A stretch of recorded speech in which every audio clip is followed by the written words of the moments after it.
देखिए, राजस्थान में 7 सीटों का जो उपचुनाव है, हम इंडिया अलायंस का हिस्सा है दिल्ली के अंदर। और मैंने पहले भी बयान दिया था, कल शाम को भी जब हजारों लोग इकट्ठा हुए खींवसर विधानसभा क्षेत्र के, तब सबकी इच्छा यही थी कि हनुमान जी खुद इस मामले को लेकर निर्णय करें। और नारायण जो मेरा छोटा भाई यहाँ विधायक है, अभी से पहले हम पे ये फैसला छोड़ दिया था। मैक्सिम जी बेटा मेरे पास, हमारे प्रधान जो खींवसर के थे और बाकी नागौर के, मुंडवा के, हमारे जो भी प्रधान म्यूनसिपलिटी के, इन सब पे खींवसर के जो सर्व समाज के लोग हैं, जनप्रतिनिधि हैं, इन्होंने कहा कि आप ही फैसला करो खींवसर में क्या करना। हमारी राय यही है कि आप सब बात करके और आप खुद ही निर्णय करें, हमने हमारा आप पे छोड़ दिया। उसके बाद मैंने ये बयान दिया कल कि हम अलायंस चाहते हैं, और मैंने पहले भी एक बयान दिया था 5-7 दिन पहले कि हमें जहर का घूंट पीना पड़ा तो भी पिएंगे, लेकिन भारतीय जनता पार्टी हमारी दुश्मन नंबर 1 है राजस्थान के अंदर। और बीजेपी को रोकने के लिए हम अलायंस भी करेंगे राजस्थान में, क्योंकि हमारा इंडिया अलायंस है तो राजस्थान में भी अलायंस में रहना चाहते हैं। हरियाणा के अंदर जो कांग्रेस की दुर्गति हुई, उसके बाद देश और प्रदेश के अंदर हर व्यक्ति को चिंता सताने लगी कि भारतीय जनता पार्टी का खौफ इसी तरह रहा और ये कांग्रेस की गुटबाजी इसी तरह रही, तो भारतीय जनता पार्टी हमेशा के लिए पीछा नहीं छोड़ेगी। इसलिए भाजपा को हराना यही मकसद राष्ट्रीय लोकतांत्रिक पार्टी का था।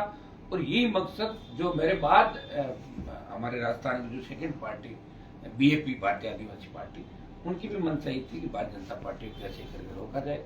लेकिन दुर्भाग्य से कांग्रेस पार्टी ने जो रात को सूची जारी की, उसमें दौसा, झुंझुनू, टोंक, सवाईमाधोपुर, यहाँ तो ये कह दिया कि यहाँ के एमपी तय करेंगे कि टिकट किसका होगा। तो एमपी तो नागौर का भी था, खींवसर की सीट तो आरएलपी के खाते में थी, और ये एलायंस ही था जिसकी वजह से कांग्रेस का खाता खुला था राजस्थान के अंदर। 11 सीट पे जो हम सब पहुंचे, 3 हम लोग थे, हमारा रिजल्ट 100% था। 3 लड़े, सीकर, डूंगरपुर, बांसवाड़ा और नागौर, 100 में 100% रहे। और कांग्रेस लड़ी 22 पे, जिनमें जीती 8। तो कांग्रेस का रहा था करीब 40-42% राजस्थान के अंदर। लेकिन दुर्भाग्य से ये जो टिकट कांग्रेस पार्टी ने दी, जानबूझ के उन्होंने इस तरह लग रहा है कि एक पेपर लीक की जो घटनाएं राजस्थान के अंदर हुई, जिस तरह बजरी का खेल हुआ, मिड डे मील घोटाले हुए, कहीं न कहीं भजन लाल शर्मा और भारतीय जनता पार्टी के दिल्ली में बैठे नेताओं ने कांग्रेस पार्टी के कुछ नेताओं को डराया और डर के मारे उन्होंने भारतीय जनता पार्टी को वाकआउट दिया। और वो चाहते हैं कि कांग्रेस की जमानत जब तो कांग्रेस 3rd नंबर पर है, ज्यादा सीटों कांग्रेस 3rd नंबर पर रहेगी राजस्थान के अंदर। तो ये कहकर उन्होंने सूची जारी की और जानबूझ के कांग्रेस पार्टी ने अलायंस तोड़ दिया राजस्थान के अंदर, जबकि हम इंडिया अलायंस में दिल्ली के अंदर। और दिल्ली के नेताओं को इस बात का पूरा पता था, केंद्रीय नेतृत्व को। और दुर्भाग्य इस बात का, इतनी बड़ी बात होने के बावजूद और हम लगातार कहते रहे और कांग्रेस सारी बातें भूल गई और उन्होंने अपनी सूची जारी की। और जब खींवसर सीट की हम बात करें तो देखिए, दोनों ही पार्टियों पर उधार के कैंडिडेट हैं। बीजेपी का खुद का कोई वजूद नहीं, जनाधार नहीं। आरएलपी का जो मेरा प्रधान था, उसको लेके उसके हिसाब से वो जीत दर्ज करना चाहते, आरएलपी का उधार का कैंडिडेट। और कांग्रेस जिसको कैंडिडेट लाई, वो तो भारतीय जनता पार्टी टिकट मांग रही 3 दिन पहले, बीजेपी गई थे, कांग्रेस छोड़ के बीजेपी ज्वाइन की और उनको कांग्रेस पार्टी ने उतारा। तो असली धरातल पर जो लड़ाई है, वो राष्ट्रीय लोकतांत्रिक पार्टी राजस्थान के किसान के मान सम्मान, स्वाभिमान की लड़ाई लड़ रही है। और किसान का बेटा जो लड़ाई लड़ रहा है, ये बर्दाश्त नहीं है दोनों पार्टियों को राजस्थान के अंदर। इस दोनों पार्टियों ने हाथ मिलाया और ये कहा कि हम जीत जाएं, चाहे बीजेपी जीत जाए मंजूर है, लेकिन आरएलपी और बीएपी पार्टी ये राजस्थान में हारनी चाहिए। लेकिन ये खींवसर की जनता जो हमारे सम्मान में हमेशा खड़ी रही। मैंने 2003 का जब मुंडवा सीट चुनाव था, उसमें धर्मेंद्र हेमा मालिनी ने मेरे खिलाफ वोट मांगा था। मैं 2,500 से आ रहा था, उसमें 2,500-3,000 से। और उस 3 से 23 के बीच जो हनुमान बेनीवाल का संघर्ष था इस राजस्थान के अंदर, देश के अंदर, मोदी की सत्ता को ठोकर मारी, किसानों के लिए सत्ता छोड़ी, सेना के सम्मान में मैं लड़ा, पहलवान बेटियों ने लड़ा, राजस्थान में पार्टी बना के संदेश दिया, कर्ज माफी, फ्री बिजली, टोल मुक्त राजस्थान, सशक्त लोकल, जवान किसान की लड़ाई मैंने लड़ी राजस्थान और देश की सबसे बड़ी पंचायत। इसलिए खींवसर का जवान, किसान और सर्व समाज कभी हनुमान बेनीवाल को कमजोर नहीं होने देगा। कांग्रेस वहीं जाएगी जहां हमेशा कांग्रेस यहाँ पर रही है। 2008 में कांग्रेस की जमानत जब्त हुई मेरे सामने, 2013 में कांग्रेस 7-8 हजार वोट पे आ गई, 2014 में ज्योति मिर्धा की खींवसर में जमानत जब्त हुई जब मैं निर्दलीय लोकसभा का चुनाव लड़ा।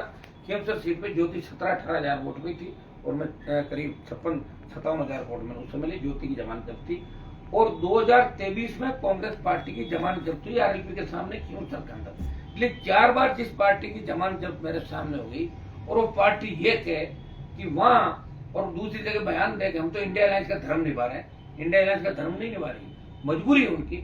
और मजबूरी निश्चित रूप से paper leak, mid day meal घोटाले और बजरी और जो खेल पिछली सरकार के समय हुआ था। इसलिए हमने 2023 के चुनाव में दोनों पार्टियों से अलायंस नहीं किया था, न कांग्रेस अलायंस किया न बीजेपी, क्योंकि इनके जो दामन थे वो दागदार थे। इसलिए आरएलपी अकेली राजस्थान में चुनाव लड़ी और इस चुनाव के बाद भी प्रदेश के अंदर जो जो मुद्दे थे जिनको लेकर आरएलपी पार्टी लड़ाई लड़ रही है, चाहे कितना ही बड़ा व्यक्ति हो, चाहे कितना ही हमारा खास हो, अगर वो जन विरोधी है, अगर वो भ्रष्टाचार के अंदर डूबा हुआ है और वो अपराधी उसके खिलाफ लड़ाई आरएलपी पार्टी लड़ती है। और बड़े बड़े लोगों के खिलाफ गैंगस्टर थे, दूसरे नेता थे, चाहे एनकाउंटर जिन्होंने कराए उनके खिलाफ हमने लड़ाई लड़ी, उनको सलाखों को पीछे डलवाया और जो कहा वो करके दिखाया।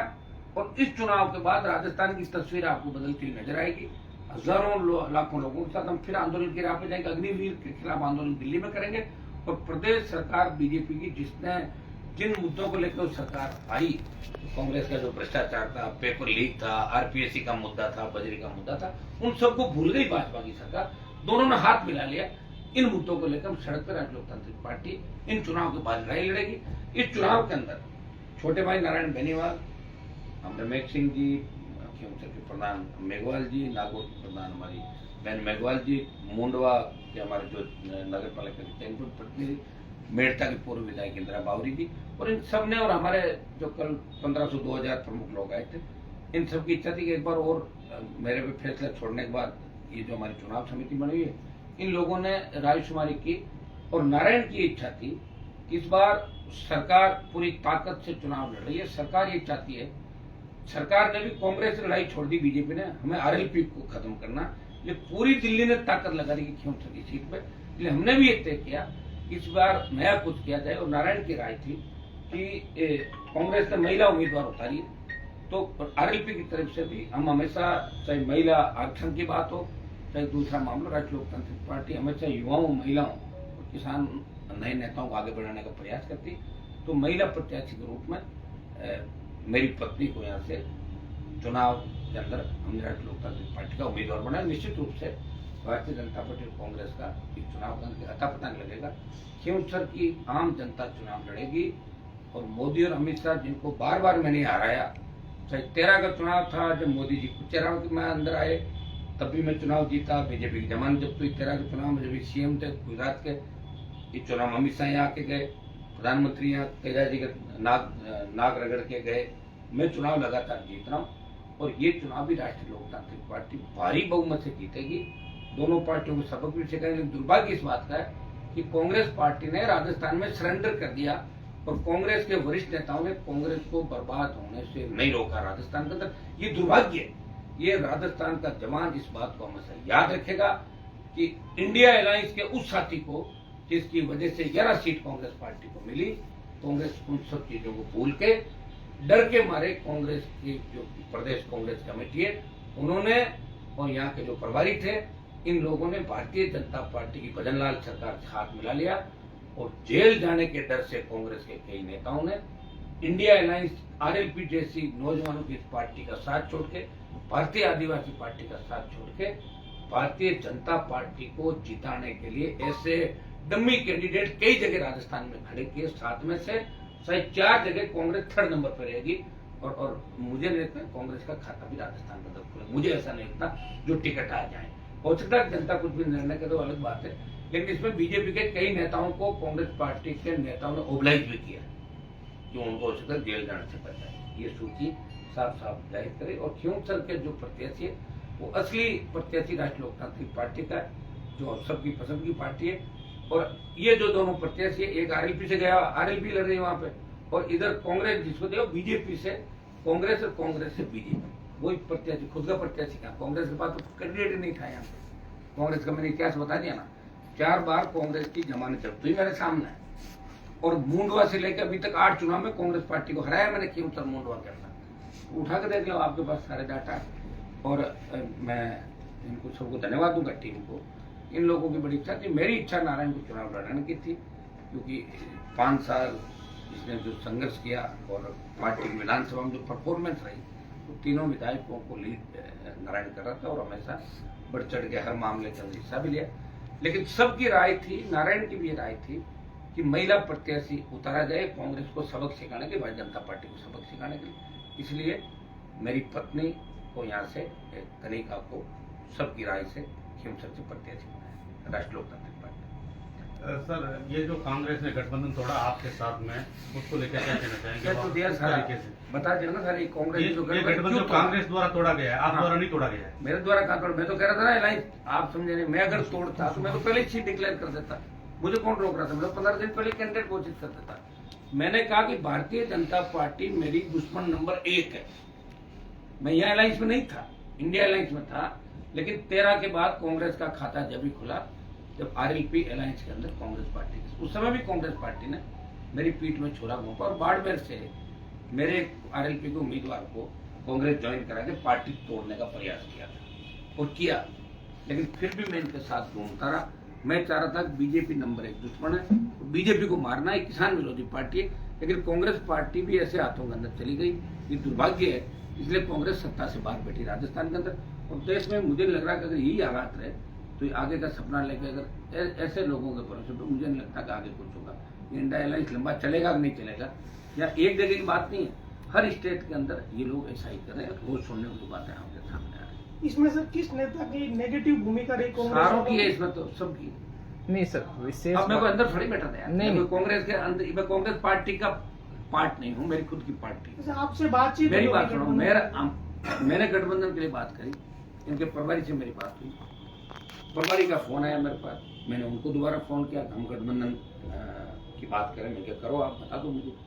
इन्होंने ये गाइडलाइन तय की कि हमारे जो एमपी है वो अपने अपने प्रत्याशी तय करेंगे। तो कर दिए इनके एमपी ने प्रत्याशी अपनी सांठगांठ करके। तो फिर मैं भी तो एमपी हूँ भाई, बांसवाड़ा भी तो एमपी है। ये कह देते कि वहाँ आरएलपी तय करेगी और यहाँ बीएपी तय करेगी, हम हमारे कैंडिडेट तय कर देते, कांग्रेस सीट छोड़ देती, अपना अलायंस था, वहां बैठा ना हमारे साथ ही। तो और क्या, वहां तो हम इंडिया अलायंस के साथ ही, मोदी अमित शाह के खिलाफ लड़ रहे हैं। कई जगह कांग्रेस ने इंडिया अलायंस के साथियों को सपोर्ट भी किया। यहाँ दूसरा खेल है, यहाँ खेल पेपर लीक, बजरी, आरपीएससी का भ्रष्टाचार और मिड डे मील घोटाला, उसमें जेल जाने के डर से कांग्रेस के वो नेता जो जेल जाने की सूची के अंदर है, जिनकी ईडी की रेड हुई, आप सब जानते हो, वो दबाव के अंदर, उनकी भी गलती नहीं। जेल जाने से तो बढ़िया है, कांग्रेस मरे रहा है, हमें क्या करना। तो जेल जाने से बचे, वैसे कौन सी कांग्रेस की सीट है? कांग्रेस की बार बार जमानत जब्त हो रही है। तो छोड़ो क्यों सर, छोड़ो डूंगरपुर बांसवाड़ा, अपना आए वही ठीक, नहीं आए तो कौन सा कुछ है भाई। राम राम श्याम श्याम करके टाइम ही तो पास करना है, आगे आएगा था नहीं, यही तो काम कर रहे हैं सारे लोग। और मेरा मुद्दा क्या था पार्टी बनाने का? एक सांपनाथ, दूसरा नागनाथ, राजस्थान को खा रहे हैं, इसलिए हमने लड़ाई लड़ी अलग से। अब ठीक है, दुर्भाग्य से हमारे वोट ज्यादा है लेकिन सीट कम आई। यहाँ राजस्थान में थर्ड फ्रंट की परंपराएं नहीं रही, लोग लड़ते नहीं। राजस्थान की जो हिस्ट्री है, इसको भी आप उठा के देखो तो लड़ने वाले बहुत कम ही होता मिलेंगे। यहाँ हिस्ट्री दूसरे तरीके की राजस्थान की। हरियाणा, पंजाब, दिल्ली, यूपी की हिस्ट्री अलग है, वहाँ के लोगों ने लड़ाइयाँ लड़ी। यहाँ चुगली के अंदर और उसमें नंबर 1 मास्टरी अपने लोगों की, लेकिन जमीनी धरातल पे लड़ने के अंदर बहुत जोर आता है। आप इससे अंदाज लगा सकते हो, जिस धरती पे मैं बैठा हूँ नागौर की, जहाँ तेजाजी महाराज हुए, उनका जयकारा 8 के अंदर मैंने लगाया विधानसभा, लोकसभा में 6 उनकी मैंने बोली, जिससे अंदाज लगा सकते हो कि यहाँ के नेता कैसे थे। वो दूसरे नेताओं की फोटो लगा के वोट मांगते थे और हर बार पार्टियां बदलते थे। राजस्थान में पहला अगर कोई दल बना जिसको मान्यता थी, राष्ट्रीय लोकतांत्रिक पार्टी था, वो 70 साल बाद बना। और सेकंड दल जिसे मान्यता थी, भारतीय आदिवासी पार्टी। तो राजस्थान में तो पार्टी ही नहीं बनी, किसी ने बनाई नहीं। कोई अगर लड़ भी लिया, एक सीट ले ली तो अपना 3 महीने बाद दूसरी पार्टी में शामिल हो गया। तो ये संघर्ष करने वाली धरती नहीं पॉलिटिकल रूप से। यहाँ के जवानों, किसानों को जगा के मैंने प्रयास किया कि लड़ाई लड़े, और दिल्ली में भी राजस्थान की पहचान बनाने में कोई मैंने कोर कसर नहीं छोड़ी। जब कृषि बिल आए तो राजस्थान में अगर आंदोलन की अगुवाई की और देश में मोदी की सत्ता को ठोकर मार दी, उस वक्त साथ आया तो किसान का बेटा हनुमान बेनीवाल था। सेना को ठेके पे दिया तो लड़ाई ये लड़ रहा था, और पहलवान बेटियों के लिए भी पहला सांसद था जो वहां गया और पहलवान बेटियों को न्याय दिलाया। मैं तो मेरी जगह सही था। मैं भी हरियाणा के अंदर जब चुनाव प्रचार में गया, मैंने कांग्रेस पार्टी को कहा कि मेरी ड्यूटी हरियाणा में लगाओ, और 1 महीने तक मैं प्रचार करूंगा। मुझे पता है हरियाणा के कांग्रेस की जो नेता है, यहाँ की जो भाजपा की नेत्री उसके रिश्तेदार हैं, और मेरे खिलाफ है, वो मुझे नहीं चाहते थे। लेकिन मैं चाहता था कि बीजेपी हरियाणा में हारे ताकि मोदी अमित शाह का घमंड उतरे, लेकिन वो नहीं चाहते थे हनुमान ही हमारा प्रचार करना है। वो कहते सत्ता हमारी अपने आप आ रही है, फिर हनुमान आएगा तो वो कहेगा हमने ये किया वो किया। तो मैं उनका प्रचार करने में नहीं जा सका, मैं चाह के भी नहीं चाहता। उन्होंने बुलाने से रोका। कई कैंडिडेट जो थे उन्होंने मुझे बुलाया अलग से, तो मैंने कहा मेरे को प्रोग्राम बताओ। तो फिर उनके फोन आए कि साहब आप आना मत, आपके लिए तो हुड्डा साहब मना करेंगे, हनुमान जी क्यों यहाँ ला रहे हो, अब आप बताएं। मेरे से ही नहीं, कई लोगों से प्रेरित किया। इसलिए आई हुई जो कांग्रेस की सरकार थी उन्होंने गंवा दी और भारतीय जनता पार्टी वहां आ गई। मोदी अमित शाह का घमंड और परवान चढ़ गया, तो हरियाणा जैसा स्टेट उनके हाथ से निकल गया। अब तो राजस्थान का तो 7 उपचुनाव है, तो हरियाणा में पार्टी को घर बिठा दिया इन लोगों ने। तो यहाँ तो आप जानते हो यहाँ क्या रहा, कैसी गुटबाजी कांग्रेस में हुई, कैसे खेल पिछले 5 साल के अंदर आपने देखा होगा सारा तो नजारा आपने देखे। निश्चित रूप से कांग्रेस पार्टी के जिन नेताओं ने अगर पेपर लीक कराए भ्रष्टाचार के, चाहे वो बीजेपी के नेता हो चाहे कांग्रेस के हो, आप तो जानते हो वसुंधरा जी लंबी लड़ाई मेरी चली थी, चाहे इनकाउंटर राजस्थान के अंदर में उनके खिलाफ भी मैं ही लड़ा था राजस्थान की धरती पे, और उन सब को सलाखों के पीछे डलाया जो माफिया राजस्थान के अंदर थे। और आज फिर आपको कह रहा हूँ कि अब जो लड़ाई होगी इस चुनाव के बाद बड़े आंदोलन हम राजस्थान के अंदर करेंगे। वही हमारे मुद्दे होंगे, कर्ज माफी, अग्निवीर को लेकर दिल्ली की ओर कूच करेंगे, टोल मुक्त, सशक्त लोकायुक्त, ये हमारा मुद्दा होगा। और पेपर लीक के दोषी, बजरी मामले के दोषी, मिड डे मील घोटाले के दोषी और आरपीएससी के अंदर किन किन लोगों ने भ्रष्टाचार किया, किन के हिसाब से किन को नंबर मिले, इन सबकी सीबीआई जांच को लेकर जो बीजेपी ने कमिटमेंट की वो हम याद दिलाएंगे भारतीय जनता पार्टी को भी लोकसभा के अंदर जब 17 होगा दिसंबर के अंदर। और यह सड़कों पे भी अब संग्राम होगा। राष्ट्रीय लोकतांत्रिक पार्टी राजस्थान की अस्मिता बचाने के लिए फिर दोबारा से जोरदार लड़ाई राजस्थान के अंदर लड़ेगी। और एक सर टेलर है और पिक्चर बाकी राजस्थान। सर एक सवाल ये सर कि परिवारवाद का जो से आपने कहा था भाषण में कि परिवार से भी इस बार कोई कैंडिडेट हो भी सकता है नहीं भी हो, तो लास्ट में जाके परिवार से ही आपके उसका कारण आपको बता दिया ना कि कल 1500-2000 लोग आए, प्रमुख लोग। और देखिए कांग्रेस बीजेपी ने टिकट कब बांटा, किसी को पूछा था, आपको भी पता नहीं कौन आएगा कौन नहीं। वहां गए दे दिया।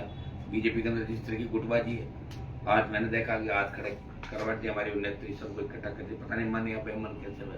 और कांग्रेस के अंदर जो प्रत्याशी तय हुआ तो पता ही नहीं 15 मिनट पहले क्या होना वाला क्या नहीं। हमने ये कहा कि परिवार से बाहर में कैंडिडेट लड़ाऊंगा। हिमेश सिंह ने मेरे पास बैठे, वो भी हमारे पास नाम थे।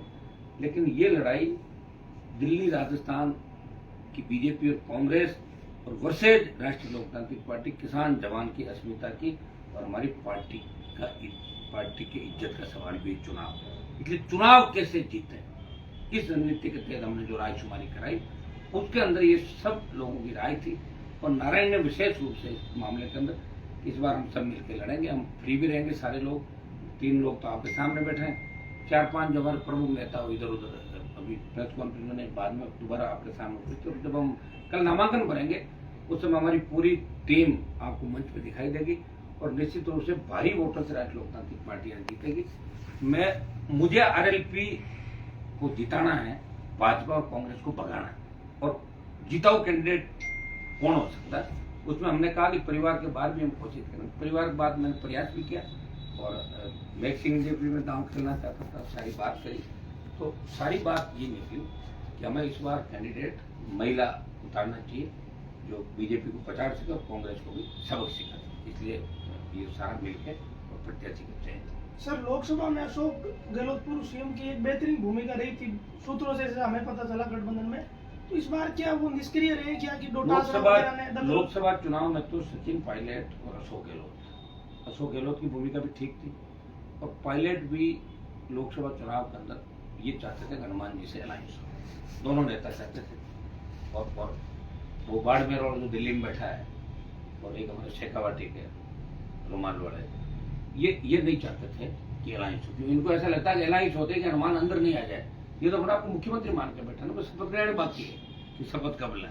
तो सीएम तो एडवांस में मान रखा 20-20 साल से बैठा है, तो ये नहीं चाहते, इनको कोई मतलब नहीं बीजेपी से हाथ मिलाए हुए सारे ये नहीं चाहते कि बीजेपी हारे। ये चाहते हैं कि दूसरे मजबूत नेताओं को हम रोके ताकि हमारी फोटो छपते रहे और हमारे भाषण चलते रहे और हमारी रेल चलती रहे। इनको और किसी चीज से कोई मतलब नहीं। इनको मतलब है कि उनकी दुकानदारी कैसे चले।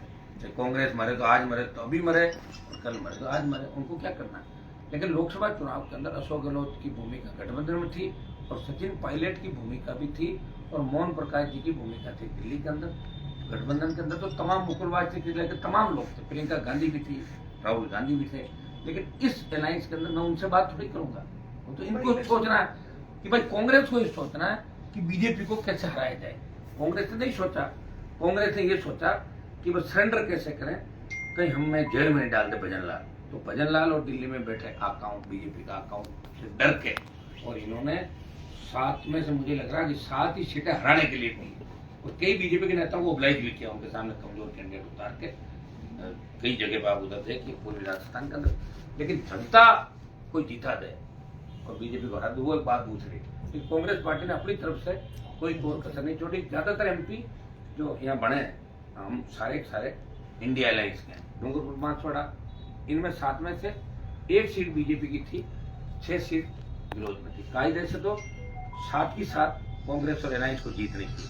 अब कितनी जीतेगी आपको पता लग जाए चुनाव के बाद। आपको पता भी लग रहा है, आज से पता लगने लग गया होगा कांग्रेस पार्टी क्या चाहती है राजस्थान में। उनको तो खुद के इतने गुटों में बैठी हुई कांग्रेस, 2 गुट नहीं, कम से कम 15-16 गुट है कांग्रेस के अंदर, और 20 गुट बीजेपी के अंदर है। 5 पावर सेंटर कौन चला रहा है अभी पता ही चल रहा है। भजनलाल को खुद को भी पता नहीं किसकी चल रही राजस्थान में। अब रोज देख रहे हो यार, सारी स्थितियां आपके सामने सारी की सारी। अब यहाँ तो मीडिया आवाज उठा रहा है, अरे हमारे जैसे कोई लोग बोल रहे होंगे राजस्थान में, बाकी तो सारा मिला जुली का खेल है। तो लोग भूलते भी बहुत जल्दी है। आज की हवा कल भूल जाएंगे, कल क्या परसों टोल दे रहे, सड़क पे वोट दे रहे, पुलिस की प्रताड़ना हो रही है, फिर भी वोट उसी पार्टी को दे रहे हैं। वही लोग हैं, ये राज है, इधर पोस्टिंग ले ली, वो राज ये एसपी हमारा उस राज्य में था, इस राज्य में भी कह रहा मैं चुनाव जीता दूंगा। अब एसपी चुनाव जीता है मुझे बताओ, या कोई डीजीआई चुनाव जीता था किसी को? लेकिन ऐसा बिठा रखा दिमाग के अंदर कि साहब हम यहाँ रहेंगे ना, हम ये करते हैं। ऐसी ये पार्टियां और ऐसे इनके आका है, जिनको जिनसे लड़ना उनसे लड़ नहीं रहे, जिनको नहीं लड़ना उनसे लड़ना है। पार्टियां लड़ रही है, आप बोलते हैं। तो सर अब सेंटर में कांग्रेस के साथ गठबंधन रहेगा या विचार करोगे? देख लेंगे ना, वो तो आगे है, वो तो हमारे हाथ में। किसको पूछना भाई, हमें तो बीजेपी के साथ तो है नहीं जा रहे हैं बीजेपी के साथ। वो हमारी मजबूरी भी कह सकते हो आप। बीजेपी को मारने के लिए हमारी मजबूरी है, और बीजेपी को मारने के लिए भी इंडिया अलायंस के साथ अलायंस में इंडिया गठबंधन से हम गए थे। बाकी में एनडीए का हिस्सा था पिछली बार, लेकिन जब किसानों को आवश्यकता पड़ी तो सत्ता को ठोकर मार के सड़क पे आ गया। और जब किसान जवानों को आवश्यकता पड़ेगी, भ्रष्टाचार के खिलाफ जंग लड़ने की आवश्यकता पड़ेगी, तो सबसे पहले मैं ही आऊंगा इस देश के अंदर, इस प्रदेश के अंदर। और मोदी की ईडी और सीबीआई हमें नहीं डरा सकती, और राजस्थान की सरकारें, इस राष्ट्रीय लोकतांत्रिक पार्टी और हनुमान बेनीवाल को नहीं डरा सकती। 20 साल से सरकारों से मैं लड़ रहा हूँ, और इस चुनाव में भी फतेह होगी। बड़े मार्जिन से हम जीत दर्ज करेंगे। 23 के चुनाव के अंदर जो मार्जिन 2000 का रहा था, मैं इस इलाके के अंदर नहीं था, नारायण अकेला था, लक्ष्मी जी बैठे थे और लोग थे। लेकिन चूंकि मैं गांव नहीं था, मैं दूर था, तो लोगों को लगा कि हनुमान जी कम संभाल रहे हमारे को, तो वोट का मार्जिन कम हो गया। हमारा कैंडिडेट जो गया 2-5 हजार, वो भी वोट खराब करके उधर ले गया। इस बार मैं लगातार यहाँ हूँ, और आप देख रहे हो लोकसभा चुनाव के अंदर मार्जिन बढ़ गया था। जब सारे वो कैंडिडेट जो विधानसभा के अंदर थे, कोई भी खड़ा नहीं था, आमने सामने की फाइट थी, उसमें मैं आगे रहा। और इस बार मार्जिन और बढ़ेगा, और अच्छी तरीके से बीजेपी को पछाड़ूंगा, और कांग्रेस का तो इसमें पता भी नहीं है। सर कल का दिन है, तो ये जो 2-3 सीटें हैं, झुंझुनू, देवली, यहाँ कोई प्रत्याशी तलाशा जा रहा है? बात कर रहे हैं, कोई लड़ने वाले मजबूत आदमी चाहिए ना। आज दम कहाँ लोगों का, फार्म उठा ले कोई, फिर एक धंधा कर लिया लोगों ने, फार्म उठते करेंगे, वायरल पेड़ कैसे भागा, प्रधान यहाँ जमना भाग गया उधर। लोग तो आजकल क्या कि पॉपुलरिटी के लिए आते हैं। कई लोग मेरे पास, मैंने कहा क्यों घूम रहे हो साथ, बोलते आप थोड़े बहुत पॉपुलर हो जाए ना, तो भाव ताव ठीक मिल जाए, ज्वाइन कर ले दूध सीधे दे जाके। हाँ, बहुत से लोग ऐसे भाई, बैठ हमारी गाड़ी ने कहीं नहीं था बनाया राजस्थान में 177 में, लेकिन वो स्टैंड नहीं ले पाते। अब मैं भी तो स्टैंड नहीं ले रहा हूँ। मैं चाहता तो कभी सत्ता का सुख होता, 3 के अंदर मंत्री बनता, क्यों वसुंधरा से लड़ता? मुझे क्या पता वसुंधरा को हटाएंगे भजनलाल आएगा, और मुझे पता है वसुंधरा हटने के बाद ऐसे लोग आएंगे, उससे क्यों लड़ता? मेरा टाइम तो नहीं खराब करता, और किसके लिए टाइम खराब करो? 3 से 1 पे आ गया। राजस्थान तो नहीं लड़ रहा है ना, हनुमान बेनीवाल लड़ रहा, अब लड़ाई खींवसर अकेले पे आ गई, अब नागौर पे आ गई, तो इस 1 से तो परिवर्तन नहीं होगा। तो इस बार नई टेक्निक के साथ, नई तकनीक के साथ, और बहुत से लोगों को जोड़ के, और लोग क्या चाहते हैं किस हिसाब से लोग वोट करना चाहते हैं। अभी पता नहीं, भीड़ तो 7-7 लाख की होती है, लाख लोगों की भीड़ होती है, लेकिन वोट कम मिलता है। उसका कारण क्या, उसमें भी हम जाएंगे। वोट कम मिलने का जो हमारा कारण था, क्या कारण थे चुनाव के अंदर हमारी पार्टी को वोट 25-30 लाख हमने जोड़े थे, कम 10 लाख में कैसे रहे। इन कारणों के लिए भी हमने कमेटी बनाई, जो हमें ये भी बताएगी भी आगे से हम क्या करें। लेकिन हमारा संघर्ष जारी रहेगा। कांग्रेस और भारतीय जनता पार्टी के खिलाफ अगर कमर किसी ने कसी तो राष्ट्रीय लोकतांत्रिक पार्टी लंबी लड़ाई लड़ी और दोनों पार्टियों को कई बार एक होने पे मजबूर कर दिया राजस्थान के अंदर। और इन चुनाव के अंदर भी दोनों पार्टियां एक होकर एक तरीके से लड़ रही राजस्थान।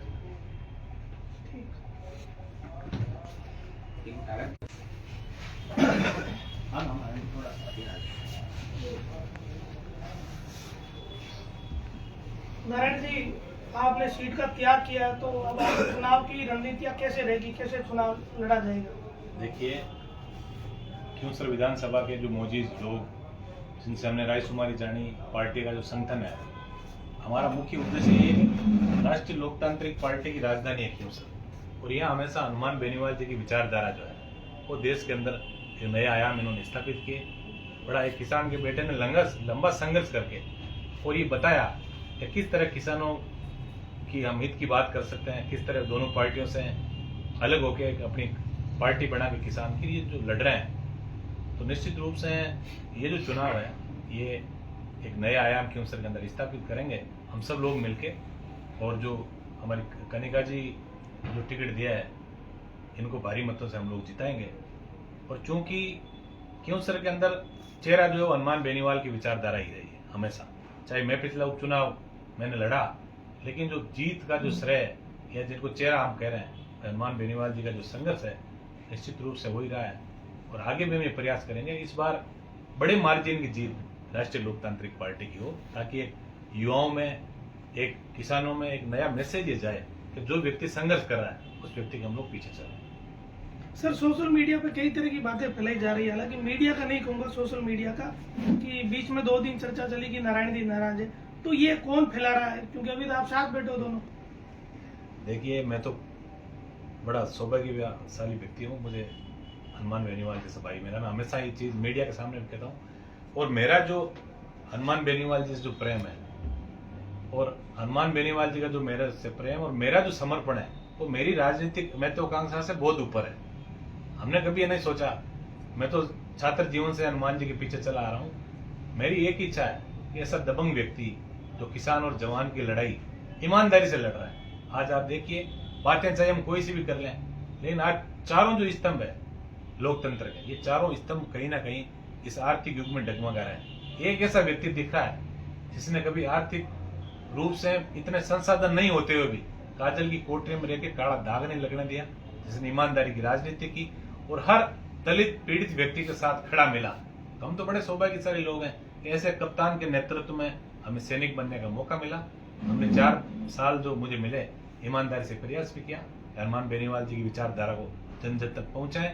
और हमारा आगे भी ये विश्वास रहेगा, क्योंकि राजनीतिक महत्वाकांक्षा हालांकि हर व्यक्ति की होती है, ये मनुष्य प्रवृत्ति, लेकिन मैं ईमानदारी से कह रहा हूँ कि मुझे, मेरा तो इतना ही बड़ा सौभाग्य है कि मैं हनुमान बेनीवाल जी का भाई हूँ और इन्होंने हमेशा एक अच्छी स्वच्छ राजनीति करने का प्रयास किया, एक संघर्ष की राजनीति का परिचय दिया और ये देश और प्रदेश के लोगों को भी बताया।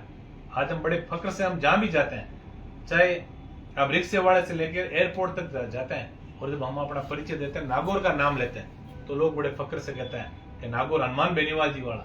तो हम तो निश्चित रूप से ऐसे कप्तान के सैनिक है, ये हमारे लिए बहुत बड़े सौभाग्य की बात है। एमएलए बहुत बने, देश की आजादी के बाद कितने एमएलए बने आप बता दो, शायद मेरे हिसाब से आपको भी गणना नहीं है। हम भी देखते हैं उन लोगों के साथ हमने उठे बैठे रहे, ऐसा परिवार हमारा। मेरे पिताजी एमएलए रहे, सत्ता की सारी बातें हमने बहुत नजदीकियों से सीखी, लेकिन एक ऐसा व्यक्ति देखा जो ईमानदारी से लोकतंत्र को बचाने के लिए सच्ची श्रद्धा और ईमानदारी से लड़ रहा है। हमें फक्र है ऐसे व्यक्ति पे, और हमारा पूरा प्रयास है ऐसे व्यक्ति की जो विचारधारा है उस विचारधारा को राजस्थान में बहुत ऊंचाई तक लेके जाए। Okay sir, thank you.